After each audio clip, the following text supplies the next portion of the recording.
What you're looking at right here, people and fans, is the armrest that's in the making. Now, as you've seen from the previous clip, now as you've seen, now these pieces are actually scratch hand fabricated by me, scratch built. Now, each one of these pieces was actually carved and shaped and cut and whittled. Now, getting these things to fit on each other, like you're seeing here, was actually a labor of love. Which is something I like doing actually in all my projects. I like building, and I love building. Now, right there you see back piece that actually goes onto the bezel, onto the trim piece. Now, the thing is, the trim piece goes on the back, then the armrest bolt actually glues onto it. But everybody knows that the door handle comes outwards when you actually open up the road dog charger door.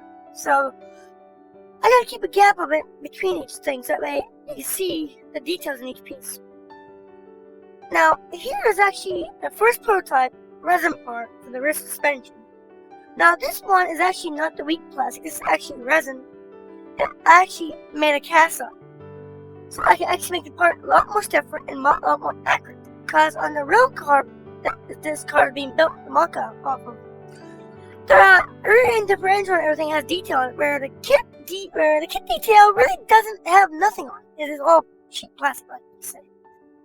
Now, this here is a kit piece, one of the real drum pieces of the kit, which is being applied to a plastic sign.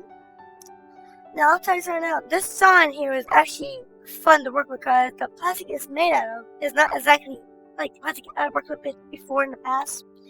And I actually had to change glues actually on this piece right here because the lock technology would not work. So I had to go and get another glue, our sponsors did, to actually get the glue to work with the sign. And with the piece right here. Now, when I did the suspension pieces, now keep in mind that the kit has no stock stuff. So everything you're seeing is actually scratch built.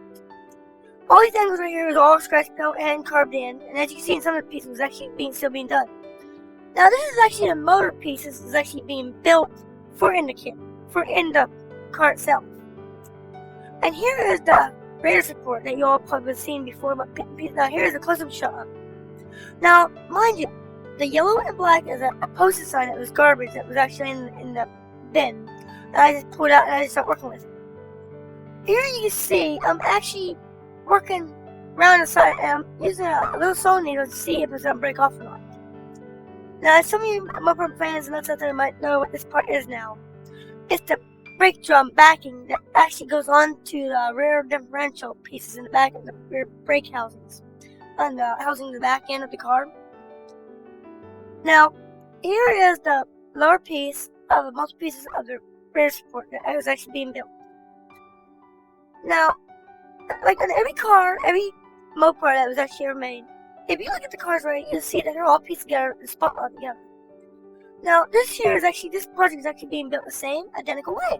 Well, not identical way, but overlapping pieces that make it simulate like it's being built together, like getting spotlight together, like the real cars did. Now, this here, now that square stock was actually the fun part. But everything that was being in place, I actually had to use a lighter and actually work the plastic into place, bending it around to actually fit the opening piece that you've seen. Now, on the real Sport, now there's indents that you're seeing right here. Now, mind you, I had to take it and actually carve all that in at the time. And right here you can see what the rear brake housing is looking like. Now, mind you, this is still being built at the time. And the part here is, the chrome part you're seeing with the fins on is actually from the kit. That's one of the original kit pieces. Don't look nothing nowhere near what the real part does. Here's the back of the drum. Now, every detail you see is actually on the real drum, of the real brake drum of the Road Dog Chargers. So for you kids and fans that doesn't have a Road Dog Charger, these parts is actually being built to simulate what the real ones look like. Now this here was actually a radar piece that was actually given to us to actually as like a mock-up like. Now all the imprints you see right here is actually was on real radar supports. Now each one was actually layered up and glued in place and drilled and leveled out. Now the tire is actually from the kit, but the brake piece is not. It's actually built by us, PIP. Now I will tell you now, there's a lot of love going into making these parts. And as you can see, on the right is a kit brake drum. On the left is a PIP brake drum. Now as you can see, big difference in the two. Like I said, I'm not dishing the kit by no means. If you're gonna build a street stock version, the kit is way off from that. Way off. Now here you can see one of the kit tires and rims with our part in the middle, right there. Now you probably wonder what this is for, right? Now you're gonna see. Now with me making the drum pieces, now I gotta make it a little more longer in the back. To do that, I actually took the same piece of sign I did layers on. I glued it on top of each other with Loctite super glue. Now I'll put this here. Doing this piece was actually fun because every one of those little fins you see on the side was actually hand engraved by yours truly here. And I'll put it like this here. Each layer build up was fun, ever fun. If I went too many layers up, I had to take an extra knife, and I actually easy had to remove one layer back down. As you can see right here, 2 layers was actually applied to this brake drum piece. And I'll tell you now, doing this was actually fun. Now, what you're seeing right there is actually getting it in a rounded shape before it is actually on the final step of being sand smooth on the roundness. And yes, the back end would be opened up at a later time here.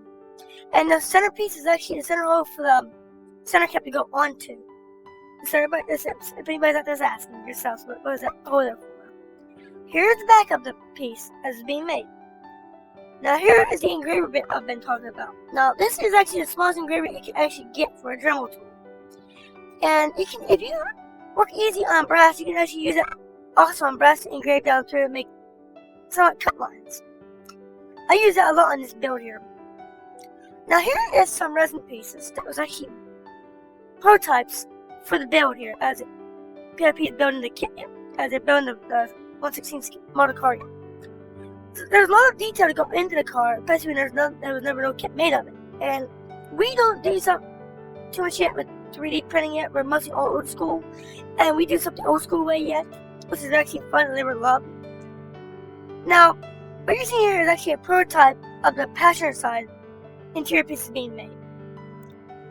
Now, like I said before, I like going back and forth on parts and stuff as throughout the build. As you can see right here, this is actually the rear brake drum assembly, and you see in the background right there is actually the hub piece. And as you can see, I cut out the centerpiece a little bit more of the resin piece. You see right here why.